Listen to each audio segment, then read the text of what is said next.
Hi students, how are you? Everything is okay. I think so. मेरा कहने का मतलब सब कुछ बढ़िया होगा, आप सभी लोग ठीक होंगे, ऐसा मैं आशा करता हूँ।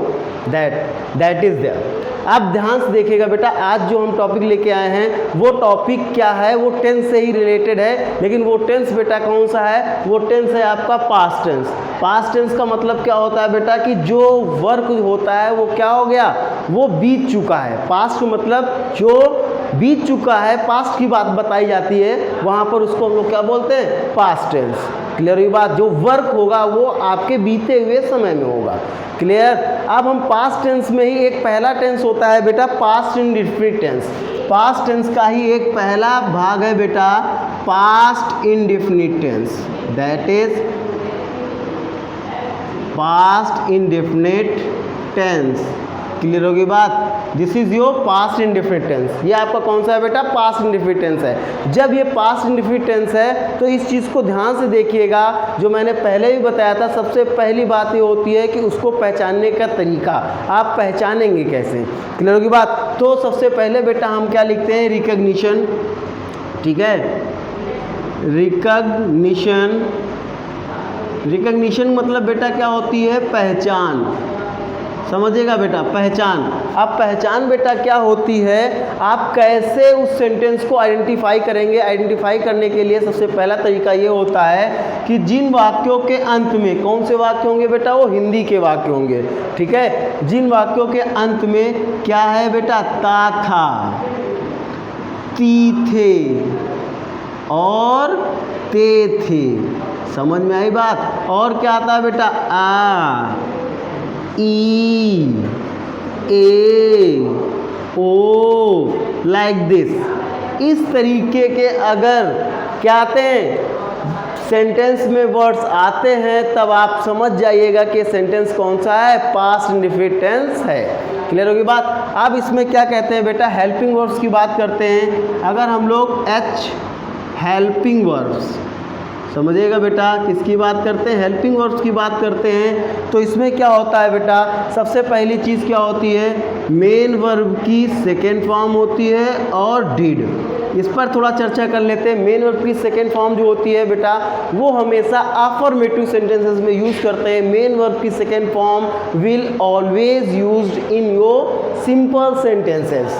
Clear? And the did will start your negative and interrogative. और जो डिड जो हेल्पिंग वर्ब दी जाएगी, अगर सेंटेंस निगेटिव होगा और इंट्रोगेटिव होगा, तब वहाँ पे हम डिड का प्रयोग करते हैं।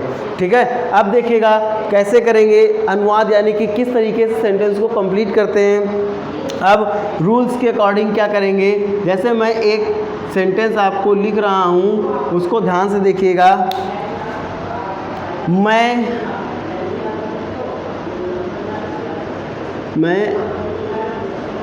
अपने गांव जाता था।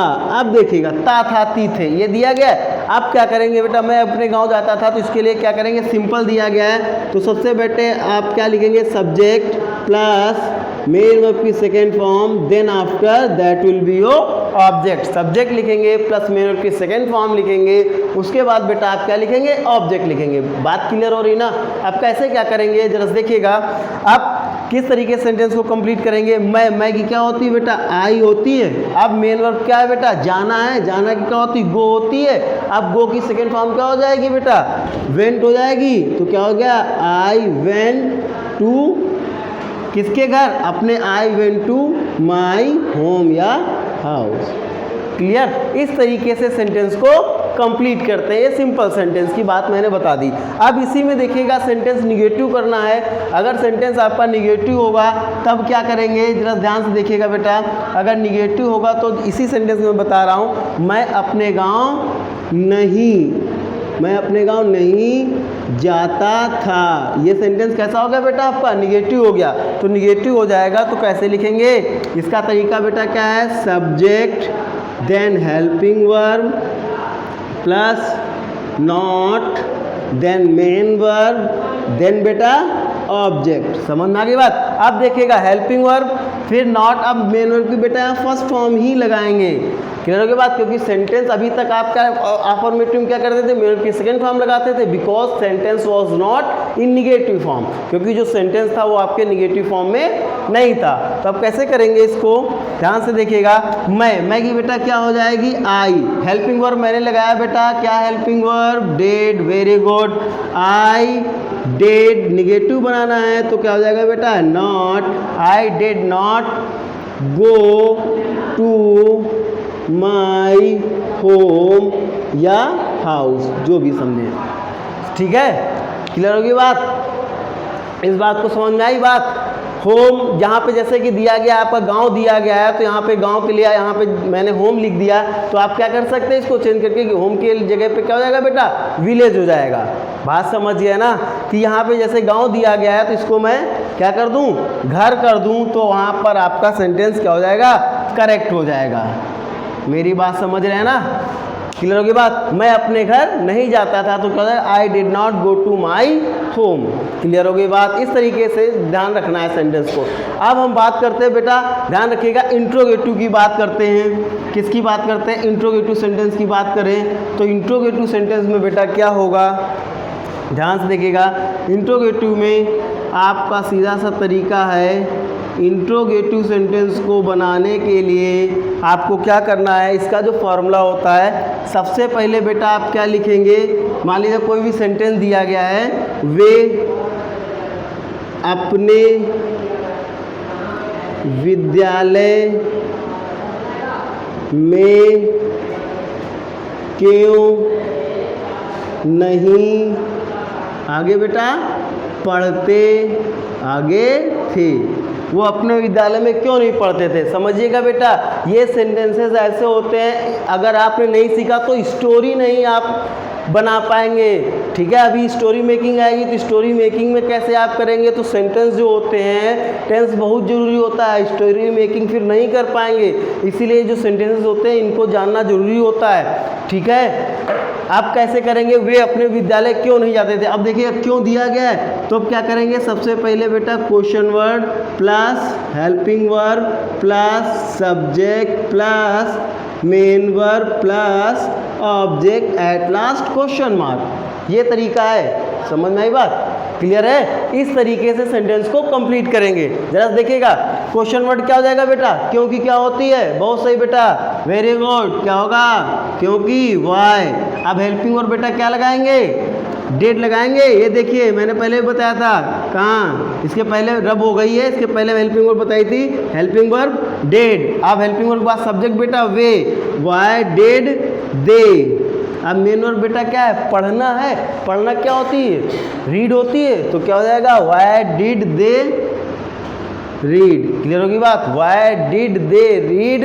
कहाँ पर बेटा, अपने विद्यालय में के लिए इन, वे के साथ क्या हो जाएगा, अपने विद्यालय दियर। क्लियर होगी बात, why did they read in there, क्या दिया गया, दियर विद्यालय के लिए स्कूल। क्लियर होगी बात, ये इंट्रोगेटिव सेंटेंस बन गया। अब बात आती है कि इंट्रोगेटिव सेंटेंस दिया गया, उसी इंट्रोगेटिव सेंटेंस में मैंने यहाँ पे नॉट भी यानी कि नहीं भी लिखा हुआ है, ठीक है। जब ये नहीं भी लिखा हुआ है तो कोई प्रॉब्लम नहीं है, तो ये सेंटेंस आपका कौन सा हो जाएगा, फिर बाद में इंट्रोगेटिव निगेटिव हो जाएगा। बात समझ गए, दोनों चीज़ें हो जाएंगी एक साथ, इंट्रोगेटिव निगेटिव भी हो जाएगा। लेकिन इंट्रोगेटिव निगेटिव के लिए फिर क्या करेंगे बेटा, इसमें सब्जेक्ट के बाद आप क्या का प्रयोग करेंगे, नॉट का प्रयोग कर देंगे। चूंकि इसमें क्या दिया गया है, नहीं दिया गया है, तो आप नॉट कर देंगे। अगर नहीं दिया गया है तो आप उसका प्रयोग नहीं करेंगे। अगर मान लीजिए नहीं है, थोड़ी देर के लिए मान लो हम नहीं को हटा लेते हैं, तो क्या होगा, वे अपने विद्यालय में क्यों पढ़ते थे, तो why did they read in their school. अगर हम कह दें कि वे अपने विद्यालय में क्यों नहीं पढ़ते थे, तब क्या कर देंगे बेटा, वाई डिड दे। अब यहाँ पे इसके बाद क्या लग जाएगा, सब्जेक्ट के बाद बेटा यहाँ पर प्लस काहे का प्रयोग हो जाएगा, नॉट। तो क्या हो जाएगा, why did they not. Clear हुई बात, ये देखिएगा, why did they not read in their school. इस तरीके से इस सेंटेंस को करेंगे। तो ये सेंटेंस कौन सा हो गया बेटा, किससे बिलोंग करेगा, this sentence will belong to your past indefinite tense and so essential for your stories, for the next term. बात समझ में आई? अगले टर्म के लिए क्या होता है बेटा कि ये स्टोरी मेकिंग के लिए बहुत ही आवश्यक होता है। क्लियर होगी बात? समझ में आई बात? एक सेंटेंस और ले लेते हैं हम लोग इंट्रोगेटिव नेगेटिव के लिए। जैसे कि मान लीजिएगा दिया गया है, क्या